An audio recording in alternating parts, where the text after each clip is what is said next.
નમસ્કાર, બેનિફિટ બુલેટિનમાં આપનું સ્વાગત છે. હું રાજવી. તો જાણીએ આજના મહત્વના સમાચાર.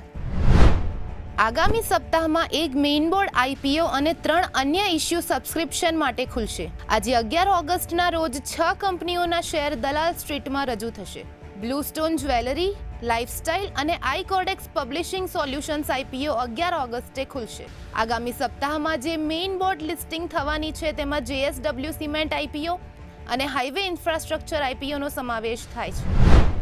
રિયલમીએ ₹30,000થી ઓછી કિંમતના સ્માર્ટફોન અને ડ્યુઅલ ચિપસેટ ટેકનોલોજી રજૂ કરી. આ ટેકનોલોજી દ્વારા ફોન એક સાથે ગેમિંગ, પ્રોડક્ટિવિટી અને મલ્ટીટાસ્કિંગ જેવા કાર્યો સરળતાથી કરી શકશે. રિયલમી P4 Pro અને P4 સિરીઝના આ ફોન ભારતમાં 20 ઓગસ્ટના રોજ લોન્ચ થશે. આ નવા ફોન યુઝર્સ માટે મિડ રેન્જ માર્કેટને ફરીથી વ્યાખ્યાયિત કરશે. ટેસ્લાએ ભારતમાં તેનો બીજો શોરૂમનું ઉદ્ઘાટન કર્યું. આ શોરૂમ દિલ્હીના એરોસિટીમાં આવેલો છે, જે ગ્રાહકોને મોડેલ Y ઇલેક્ટ્રિક SUVનો અનુભવ મળશે. હાલમાં કંપનીનું ધ્યાન મોડેલ Yના વેચાણ પર છે, જેની કિંમત ₹59.89 લાખથી શરૂ થાય છે. કંપનીએ સ્થાનિક પ્રોડક્શન અંગે હજુ કોઈ જાહેરાત કરી નથી.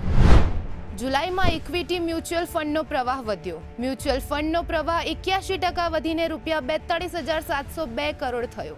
એકંદરે મ્યુચ્યુઅલ ફંડ ઉદ્યોગે જુલાઈમાં ₹1.79 લાખ કરોડનો ચોખ્ખો રોકાણ પ્રવાહ નોંધાવ્યો હતો, જે જૂનમાં નોંધાયેલા ₹49,094 કરોડ કરતાં નોંધપાત્ર રીતે વધારે છે. શેર બજાર ઇન્ટ્રાડેમાં સકારાત્મક વલણ. સેન્સેક્સ 746 પોઈન્ટ વધી 80,604.08 પર બંધ થયો, જ્યારે નિફ્ટી 50 221 પોઈન્ટ વધી 24,585.5 પર બંધ થયો. BSE મિડ કેપ ઇન્ડેક્સ 0.8% અને સ્મોલ કેપ ઇન્ડેક્સ 0.35% વધ્યો હતો.